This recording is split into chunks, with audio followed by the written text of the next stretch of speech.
Good morning. We're here Mindset Monday and Easter Monday. And I wanted to talk to you. This was kind of inspired by a chat with one of our wonderful women about sabotaging friends or family members or anything like that. And so I wanted to kind of address how to deal with sabotaging friends or family members on your journey.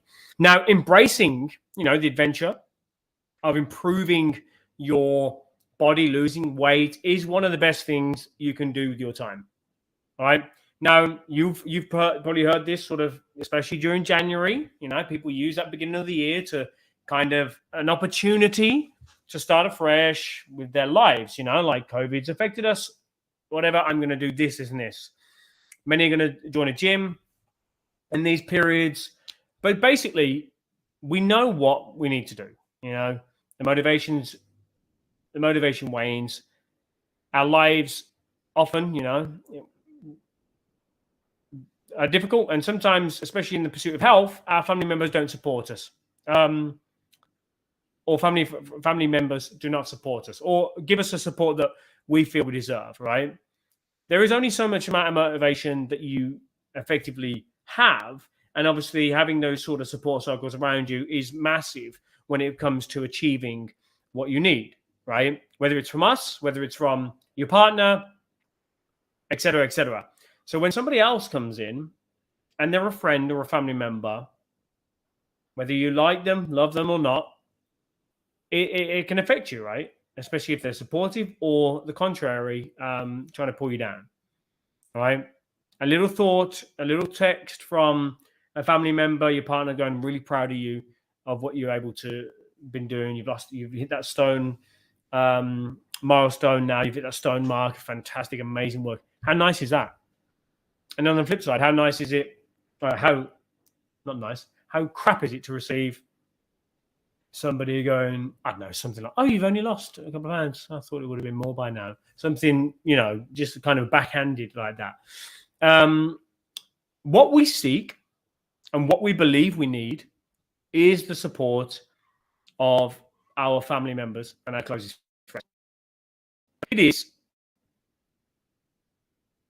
easy for somebody to offer one sentence of advice, right? Like I could simply say, yeah, but don't worry about it. Opinion doesn't matter. You should do it for yourself. And the problem is, yeah, we should. It is very simplistic, but it's not sincere enough, right? We are complex, we're emotional people, and it takes a lot of bravery, it takes a lot of self-confidence, and it takes years of working on yourself to reach a point in your life where you are open to living the freest version of your life without the need for validation of others, without the need for judgment from others.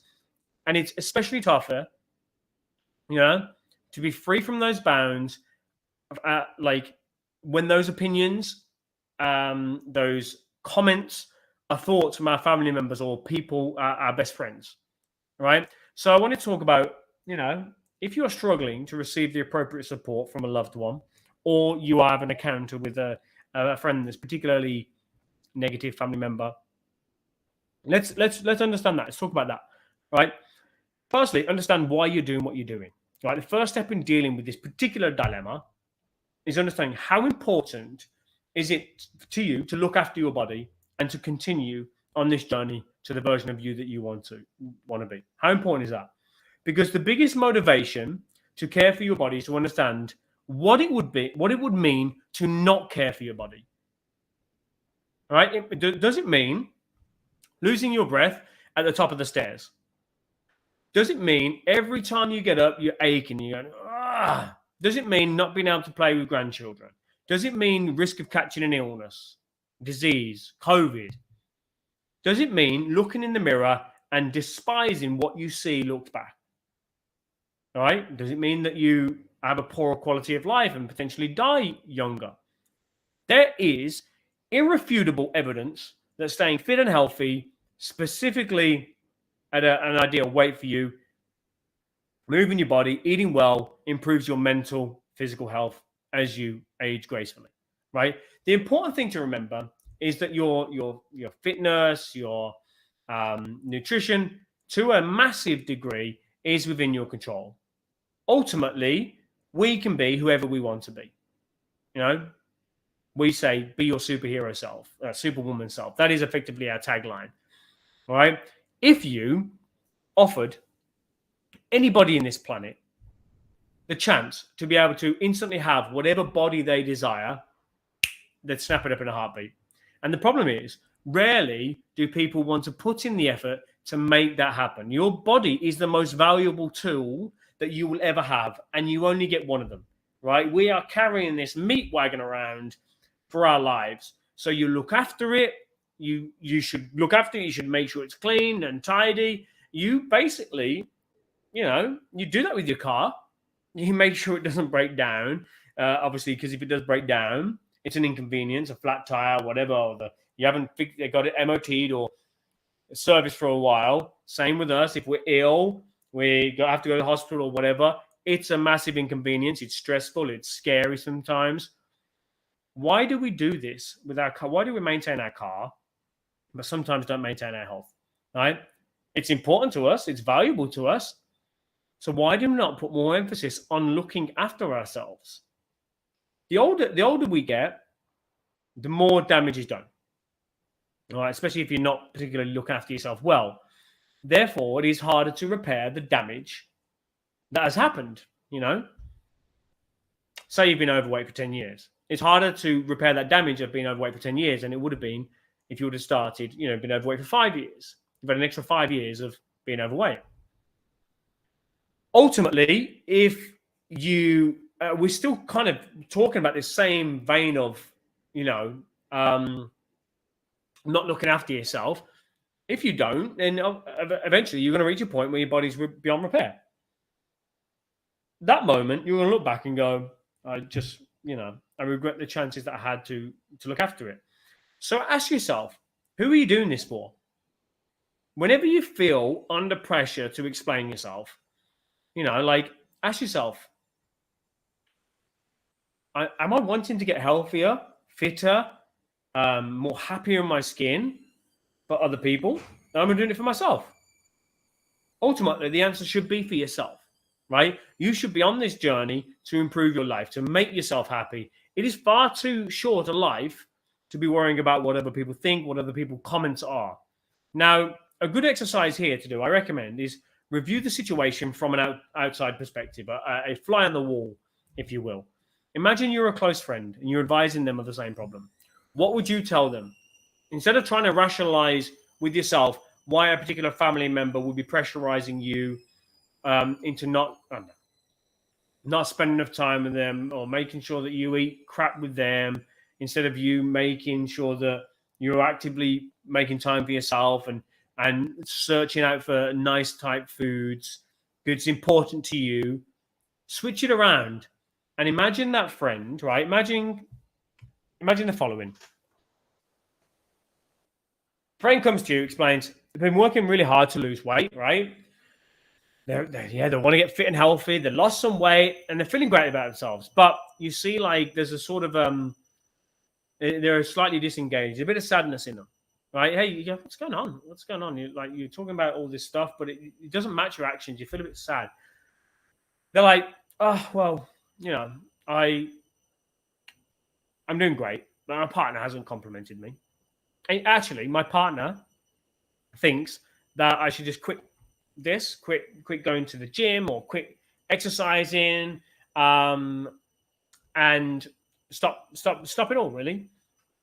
How would you react to that friend? I'd like to hear that in the comment section. All right, because there are moments in your life when you must be selfish. You are, after all, the main character in your story. You get to write the next day, the next page. You're the author in your story, right? So you get to write what happens the next day. You get to write what happens in the whole of this next chapter of menopause. Should you not embrace the starring role that you've forever designed, that you forever were assigned as your birth? This is your narrative. This is your story. Should you not embrace that? Because if you don't, you're going to be forever resigned to the sidelines. You're going to be an extra in somebody else's movie. All right. So you are either at cause or at effect, right? If you are at cause, you make things happen. You grab life by the scruff of the neck. You take responsibility for your life. If you are effect, life happens to you. You are potentially always the victim because you're always the afterthought because you haven't stood up for what you believe in. Instead of going after what you want, you sit by until something happens to you, right? Your health needs to be a priority. Do it for yourself because nobody is going to understand. Nobody's going to do it for you either. I mean, I wish I could do it for you, but it wouldn't mean anything then. Understand what this individual is saying, doing. Understand what they're saying and doing when they're talking, how they're talking about these particular situations. Why do you feel people in life are not encouraging you? Why do people in your life actively, I've experienced this, actively seem disinterested, sorry, seem interested in derailing your efforts, sabotaging your progress? Why do people, you know, like scoff at you when you refuse to eat crappy food? Right? You've got this particular food you want, and let's say it serves you health wise. Why do people do that? Why do they scoff at you? Do you feel if you tell them I'm not going to drink tonight? No, I just don't fancy it. Why do people tell you that you're boring for doing some exercise, working out?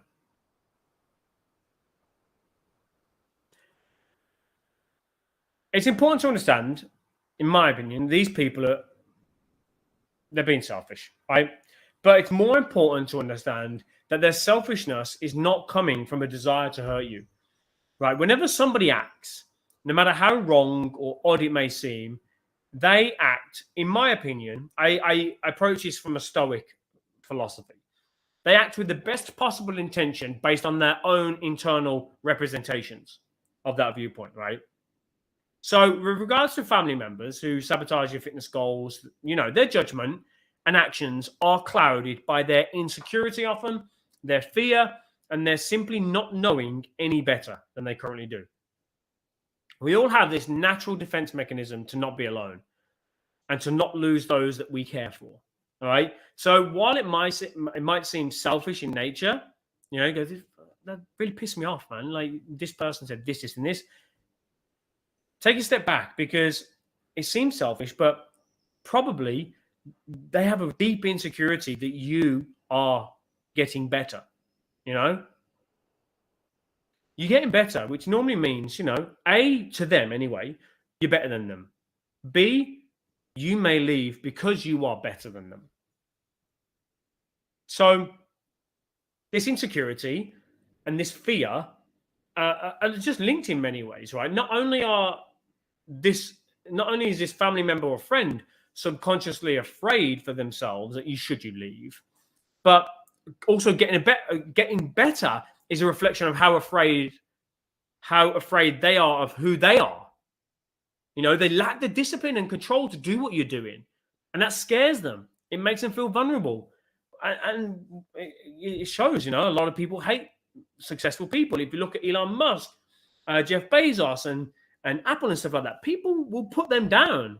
They don't know anything about these individuals, but they put them down. Yeah, we might put it down to arrogance and some other fickle quality about what we've read somewhere. But the truth is, they show us what is possible with hard work and commitment. And this is what you are showing your friend, your family member, with hard work and commitment. If you've lost a stone in 6 bloody weeks, shout it from the fucking rooftops. The people that will put you down, and generally it's normally a reflection of themselves, right? One of the scariest things for me would be to see the version of myself that worked harder, smarter, and braver, right? How would you react if you saw the version of yourself, right? Your natural reaction, I guess, this version of yourself that would have done everything perfectly for the last 50 years, right? Your natural reaction would be to make excuses. Yeah, but that version of me missed out on X, Y, Z. And, we all have this image of how we wish we were, right? The truth is, we can all achieve that image. What most of us lack is a motivation and determination to follow it through the actions. You might want to be brave, courageous, in shape, kind, maybe. Next time a situation arises when you need to be brave, do it. Continue on that diet. Practice being wholesome and kind today, if that's what you want to do. We understand that, we need to understand that not everybody, you know, has the same education as us. It's probably obvious to us that eating a lot of sugary and bad food, sitting down watching TV all day, drinking alcohol, it's bad. But some of us do not see it so clearly as maybe we do. Some of us have grown up with it. Maybe we didn't eat growing up. Maybe we grew up eating snacks. Maybe we didn't. Maybe our parents didn't push us into sports. Maybe they just didn't know any better. My mum smoked with me when I was in the womb. Bloody hell. Can we blame them? Of course not. They would argue that, hey, they didn't know any better. And they acted probably as how their parents taught them, right? And the buck needs to stop somewhere, right? And that, you know, this time it's you. It's time that you took responsibility and made a difference, right? So what do you do now? Well, this is probably the hardest bit to digest, right? The person with the most choices has the least control over a situation. Now, I'm going to lay a few scenarios out. Oh, give me 2 seconds. I've got an incoming call. I have an incoming call. And he's outside, I guess. Yeah. The person is outside. Anyway, so first, you could continue going and pay too much attention to those around you, right? Your progress is going to falter. Invariably, you're going to slip out of a healthy routine. You will hold this against your family members or your friends for a long time. Nothing will change, right? The next generation is going to grow up the same, right? Whenever they strive to be more, they're not going to be met with respect, support that they deserve, and nothing is going to change. Option 2, you remove them from having a close connection to your life. This is the nuclear option. I wouldn't necessarily recommend this as the first base. But in most cases, it is going to be beneficial to you, not only in your health, but your life. You must understand, especially if you are having this person in your life daily. You know, if it's the odd occasion, that's okay. It's fine. But you need to understand your self-worth, right? Birds of a feather flock together. You must surround yourself with like-minded people who encourage you to grow up as a human being effectively, or even people that are a level above you, and they're just going to drag you up, right? If you allow yourself to be dragged down by people who are unable to encourage you, who are actively trying to bring you down, where does that leave you? You are never going to reach your full potential. Now, I appreciate this option. Sounds rash. It does. It's meant to. When I kind of think about this, I was thinking about this last night. I'm not thinking of like their feelings or their lives, these individuals. I'm thinking about mine. I'm not thinking about their lives. I'm thinking about yours. I can be selfish for you, and you can choose how to react to it. It's tough when these people are your family members. I do get that. It's difficult. I just limited my time with this particular best friend of mine because it would just pull me down. So I'd see him once a month. That's my way of dealing with it. All right. Third option. You realize your self-worth and you fight on. Now, I'm not here to kind of encourage you to leave your family or change all your friends. You've got to reach a point in your life where you are not restricted by those around you. So you've got to be able to communicate your feelings, be direct, and communicate these objections to what they're doing. That maybe it's the comments, maybe it's their actions. Explain that what I am doing, what you are doing, is best for them. It's best for you, more importantly, and either they change their behavior or they risk losing you regardless. If somebody cares for you enough, they're going to change their behavior. If their stubbornness and inability to see your needs blocks this, then you already know what to do. They're a narcissist, they need to go. We get one life, right? So I don't want you to live it catering to other people's insecurities. You are the main character of your story, and unless you step up and start taking responsibility for yourself and your life, you are always going to be the subplot. Now, you deserve better than that. Be better than that, and I'll speak to you soon.